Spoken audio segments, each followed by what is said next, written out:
First of all, I want to say that I am grateful for the opportunity to share with you today in this time of worship.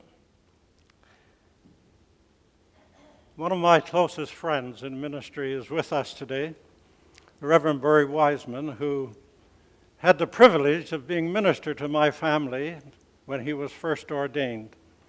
And my family trained him very, very well. Yesterday, Barry celebrated his 80th birthday. Stand up, Barry.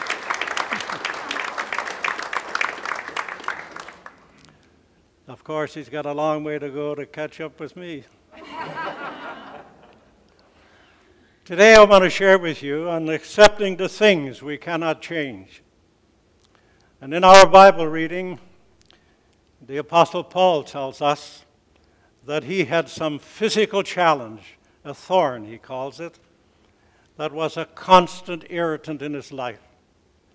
He doesn't tell us what the thorn was. He only tells us that he prayed to God over and over about it, but God did not do what Paul was asking God to do. Certainly not in the manner in which Paul wanted it to happen. The thorn continued in his life. Like Paul, most of us here this morning have had thorns in our lives. Irritants, struggles, heartaches, painful experiences that we've gone through. And like Paul, we might have cried out to God and said, God, do something about this in my life. But the answer that we needed so desperately to receive from God just didn't happen. And because of this seemingly unanswered prayer, perhaps your faith, like mine, has oftentimes been tested. Because we learned, you see, from our kindergarten days in Sunday school, that God is an all-loving God. That God is a God who really does care for each one of us. That God is always available there to answer our prayers. And thus, during our painful experiences in life, to have asked God to intervene and do something about it, but God seemingly chose not to do that, certainly makes it difficult for me, and perhaps you too, to affirm with the Apostle Paul, God's grace is sufficient.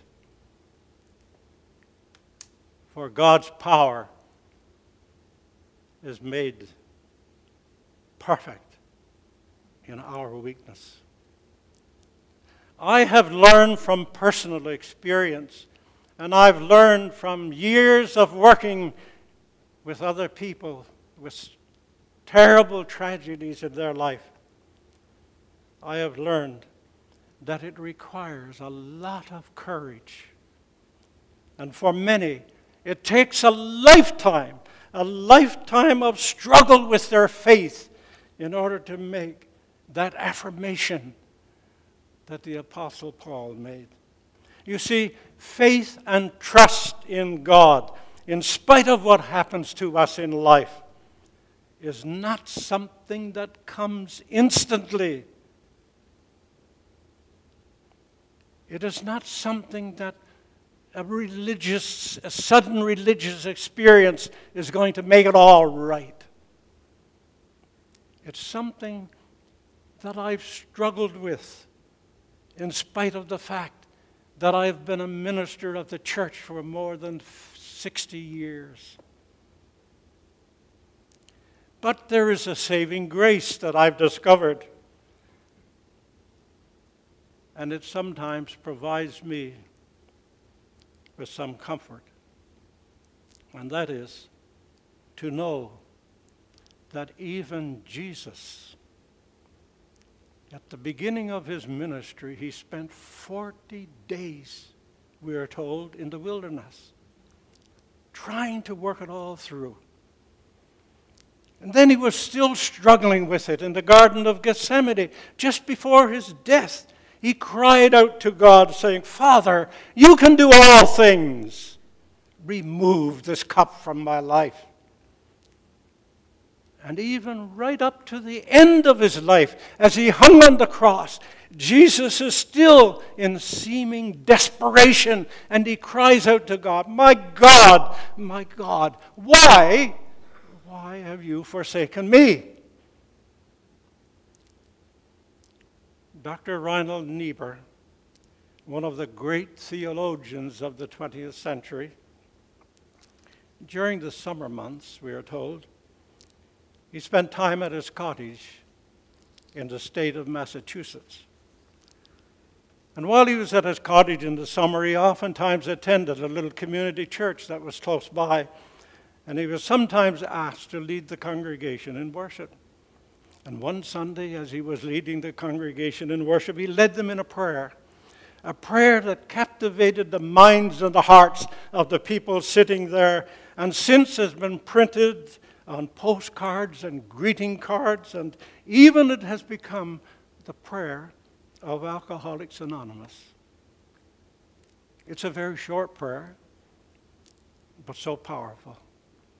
It goes like this. God, grant me the serenity to accept the things I cannot change.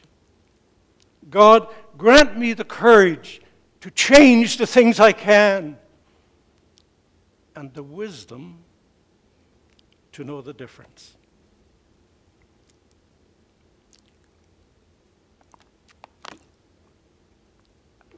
This prayer states something that most of us find very difficult to live with, and which many Christians refuse to accept as a fact of life. And that is that in our journey through life, there are some things that God just cannot change for us.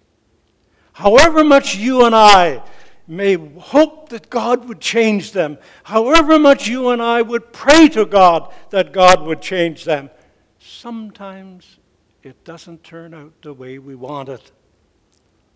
Note that Dr. Niebuhr does not ask God to change for him the difficult things of life, but rather he asks only that God may grant him the serenity to accept the unchangeable things in life. And above all, he prays to God that God would grant him the courage to change those things that he could change. And perhaps this is what Paul finally learned, that God would somehow enable him to accept and live with that thorn of aggravation in his life. And that is what I am ever slowly coming to learn. To accept what it is that I can't change in life. And to understand that my mission from Jesus is to be about the task of trying to change those things that I am able to change. Things in my own life, things in the community, things in the world, things in our church. Change can be a very frightening thing. It never comes easy to any of us, as Jesus himself certainly knew. But from Jesus, I have learned that because some things in life are not easy to change, doesn't mean that I'm off the hook. It doesn't mean that as his follower, I should ever shy away from trying to change the things that can be changed. After all, Jesus kept trying to change things in his religion that needed to be changed, and he ended up dying for trying. I don't need to remind any of you here this morning what a difficult time this is for us as a church. When I began ministry in 1955, our United Church of Canada was opening a church every week. Now, 60 years later, we are closing a church at the rate of one or more each week. Now, this is not only a United Church problem. It is happening to all churches. Even the famous Crystal Cathedral, started by Dr. Robert Schuller in the United States, that some of you might have watched on television for years. That church apparently is now but a shadow of its original self. I understand that the great Crystal Cathedral has been sold, and the much smaller congregation is now renting space for their worship in that big building that they themselves once owned. In our immediate area, Front Road United Church recently closed. 3 congregations in Trenton recently amalgamated into one congregation. And other congregations in our own area are struggling today to survive. Oh, how different is the world of today and the world when I started my ministry over 60 years ago. I am convinced now that one of the greatest needs of the church of the present time is to recognize these changing times and to adapt to them. It's not easy, but we must. And to accept the fact that we can't change some of the things that are happening, but we can live with the changes. And we must, with courage and grace, set ourselves to the task of changing those things in our church life that need to be changed and can be changed, not by God, but by us. This congregation is no exception to the need for this change of the 21st century. This congregation is currently going through a period of transition. And transition periods in church life always seem to lead to decline. But transition time can also be a time of unparalleled opportunity. Not likely will this congregation ever again be the church that many of you once knew. But because it will be different, doesn't mean that we will be anything less than the Church of Jesus Christ. That is, if we are willing to make it so. Right now, leaders of all political parties are traveling throughout Canada, trying to convince us that he or she has the best party, and he or she is the best one to be Prime Minister of Canada. My hope and prayer is that those of them who are defeated will accept their defeat with serenity and continue to be courageous about trying to change the things in our country that so desperately needs to be changed. What applies to government, I believe also applies to the church. You see, to me, the very essence of what Jesus taught and what he lived out is contained in that little prayer of Dr. Niebuhr. Jesus lived with the unchangeable things of life, and he was certainly courageous and persistent about trying to change the things that he felt and knew needed to be changed. Someone said to me a couple of weeks ago, these are difficult times for the church, Ken, but God is not finished with the church yet. And that's so true. But equally true is what Dorothy Sowell, a German theologian of the 20th century, once said. She said, God has no hands but ours. If the sick are to be healed, it is our hands that will heal them. If the lonely and the frightened ones among us are to be comforted, it is our embrace, not God's, that will comfort them. And this week, you and I look at our televisions and see what's happening to the lives of so many people. How true what this lady said applies to our present time.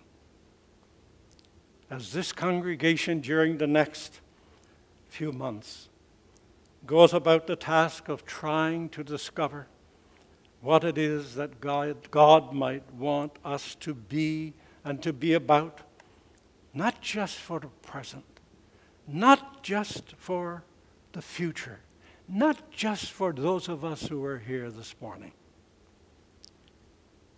but for our youth and for the many, many young adults of our community and their families who obviously are not finding what we are offering presently to be very attractive to their Christian journey. Oh, we can and we must be grateful for the past. But the past is over. The past is gone. And trying to hold on to the past might well be disastrous for our church. Our past moderator, Gary Patterson, just before his recent retirement as moderator, wrote to the church. And he said something that is powerful, and I think as a church we need to pursue. He wrote, "The big question for the church is, what will newcomers see if they were to come to our church? Will they catch a glimpse of the Spirit that is undergirding and motivating and energizing all that is happening in the community of faith? Will they discover a language of faith and worship that is really intelligible to them and that will make sense to them and that will draw on our tradition as a united church, but also will connect them to the realities of the 21st century? Especially," he continues, "for those people who have no church background, who may have almost no Christian memory. Will they truly feel welcome by our church?" Listen to Pope Francis. He recently said to his church, to be faithful, to be creative, we need to be able to change. I think as never before, Christians of all stripes need to listen to the Pope.